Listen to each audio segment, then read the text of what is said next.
جب رسول اللہ صلی اللہ علیہ وسلم مال تقسیم کر رہے تھے آپ کو بتایا یہاں پہ مہاجرین کو اور نیو مسلم جو تھے نئے مسلمان ان کو رسول اللہ نے 100 اونٹ دیا تھا. 100 اونٹ جو بھی آ رہا ہے. اقرا بن حابس کو بھی دے دیا, عیینہ کو بھی دے دیا. تو ایک شخص اٹھا, یہ حدیث بڑی عبرت والی ہے اور سننے سے مطلب رکھتی ہے. ایک شخص اٹھا اور کہنے لگا اے اللہ کے رسول, آپ نے یہ جو تقسیم کیا یہ عدل پہ مبنی نہیں ہے. انا للہ و انا الیہ.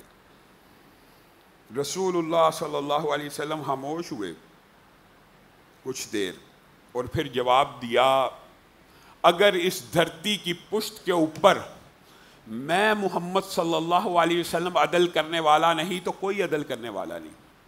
اگر میں نے ہی عدل نہیں کرنا, اگر میں ہی عادل نہیں ہوں تو پھر کون عادل ہے؟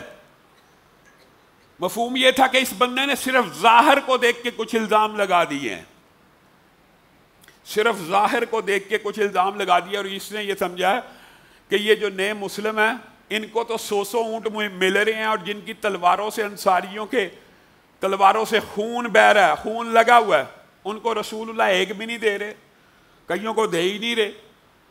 تو وہ بطور ان کا نمائندہ اور وکیل بن کے آگے بڑھ کے اس نے جسارت کی اور رسول اللہ صلی اللہ علیہ وسلم کے اوپر یہ حرف کہہ دی اور رسول اللہ کی بد دعا کا مستحق بھی ہو گیا. رسول اللہ نے کہا یہ جو شخص جا رہا ہے نا, اس کی نسل میں سے ایسے لوگ پیدا ہوں گے جن کو ہم کیا کہتے ہیں, خوارج,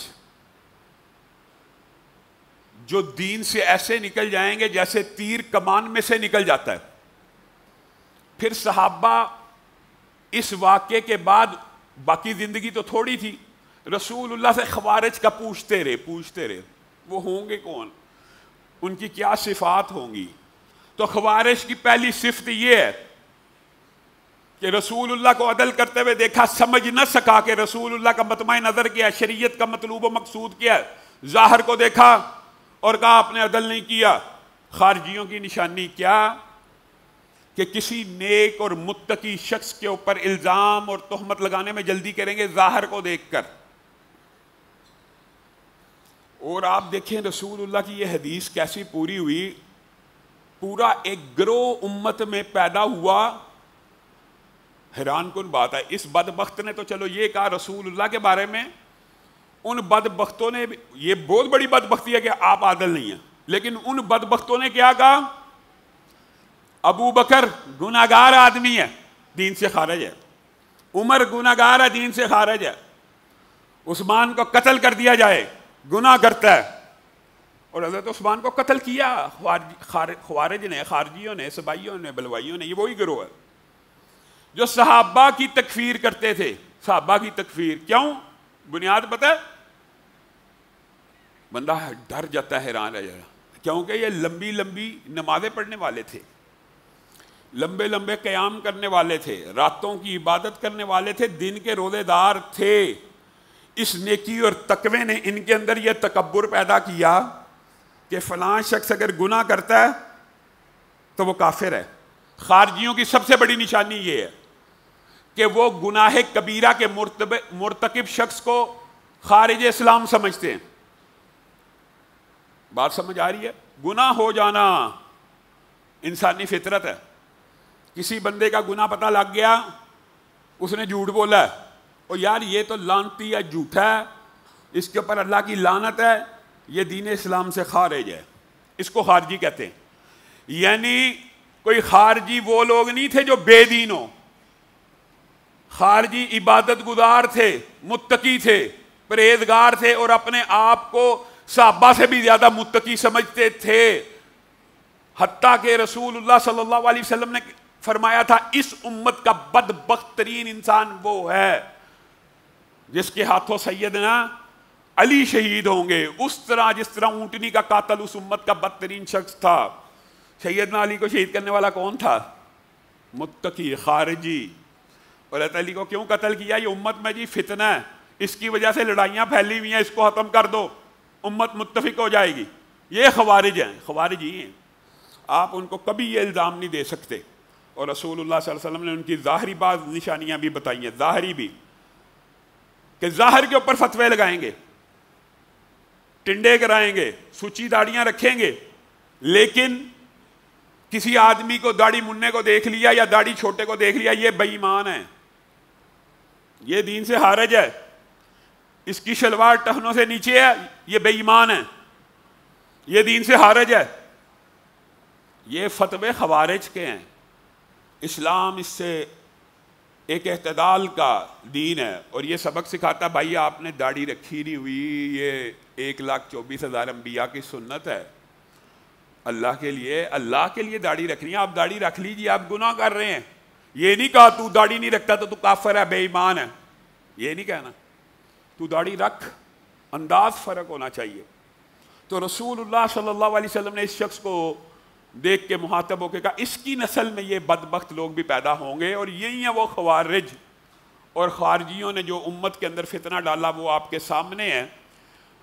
اور ایک بات یاد رکھیے گا، فیہ باغیہ کی جو حدیث 28-12 مرزا جہلمی آپ لوگوں کے سامنے پیش کرتا کہ عمار کو ایک فیہ باغیہ قتل کرے گا، اور عمار انہیں جنت کی طرف بلاتے ہوں گے، وہ انہیں جہنم کی طرف بلاتا ہوگا. اس سے مراد وہ جہنم کی طرف بلانے والا گروہ خبیث بدبخت کیا لیتا ہے؟ سیدنا امیر معاویہ کا، طلحہ و زبیر کا، امی عائشہ کا. حقیقت میں 1400 سال تک امت کے محدثین اس بات پہ متفق رہے ہیں کہ صحابہ کے دور میں ایک ہی گروہ تھا جو جہنم کی طرف بلانے والا تھا، اور وہ گروہ کون سا تھا؟ خارجیوں کا گروہ تھا. بس صحابہ کے دور میں صرف ایک گروہ جہنمیوں کی طرف بلانے والا، باقی سارے صحابہ جنت کی طرف بلانے والے تھے. امی عائشہ کا، طلحہ زبیر کا، سیدنا امیر معاویہ کا، سیدنا علی کا عقیدے کا، اسلام کے قوانین کا، اراکین کا کوئی اختلاف موجود. یہ بدبخت تھے خارجی، انہوں نے اسلام کے اندر یہ رہنا ڈالا. رسول اللہ کے منہ سے یہ بات نکل گئی، وہی کے تابع ہو کے یہ بات پوری ہونی تھی، اور خوارج پیدا ہو گئے. آج بھی خیر بات آئی ہے تو سمجھانے کے لیے کہتا ہوں، سمجھانے کے لیے اب آ گئی ہے تو شاید کبھی موقع دوبارہ آئے نہ آئے. امام بخاری کے اوپر ایک اعتراض یہ کیا جاتا ہے، یہ بات ذرا سمجھنے کی ضرورت ہے. ہم اہل حدیث ہیں، حدیث کو مانتے ہیں، رسول اللہ کی زبان سے نکلی ہوئی بات کو وہی مانتے ہیں، قرآن جیسا مانتے ہیں. امام بخاری کے اوپر ایک اعتراض یہ کیا جاتا ہے، امام بخاری نے جی ان خارجیوں سے حدیثیں لی ہیں، خوارج سے. یہ خوارج تھے، خوارج کے سردار تھے، اور امام بخاری ان سے حدیثیں لیتے تھے. یہ 4 حدیثیں جی امام بخاری نے لی ہے. آپ کہتے ہو امام بخاری کی کتاب میں ایک حدیث ضعیف نہیں ہے، امام بخاری نے ان سے حدیثیں کیوں لی ہیں؟ جو ان کی حدیثیں ہوں گی وہ ضعیف ہیں. اللہ کے بندو، امام بخاری نے جب خوارج سے حدیثیں لی ہیں اس کی وجہ بھی بیان کی ہے کہ یہ خوارج ایسے بدبخت ہیں کہ جھوٹ بولنے کو کفر سمجھتے ہیں. سمجھیں بات، گناہ کبیرہ کے مرتکب کو کافر سمجھتے ہیں. جو لوگوں کے بارے میں یہ گمان کرتا ہے اس نے جھوٹ بولا یہ کافر ہو گیا، کیا وہ رسول اللہ پہ جھوٹ بولے گا؟ نہیں بولے گا. تو امام بخاری نے صرف اس باب میں 4 حدیثیں لی ہیں.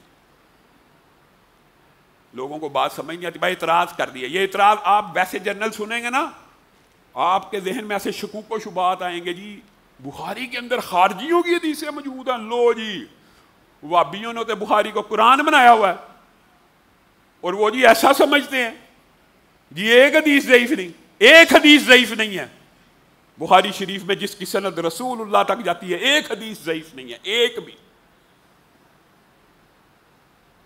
خوارج سے یہ حدیثیں کیوں ہیں؟ اس کی وجہ یہ ہے کہ جو خوارج صحابہ کو کافر بے ایمان مانتے تھے، نعوذ باللہ، خبیث تھے، خود خبیث تھے، لیکن ان کا ظاہری رنگ روپ تقوی کے تکبر میں ڈوبا ہوا تھا، اور وہ جھوٹ کو ناپسندیدہ سمجھتے تھے، تو وہ جھوٹ نہیں تھے بولتے. صرف اس لیے یہ حدیث ان سے لی گئی ہے. یہ تو ہے بات ضمنی طور پہ آئی ہے تو آج آپ کو سمجھا دی.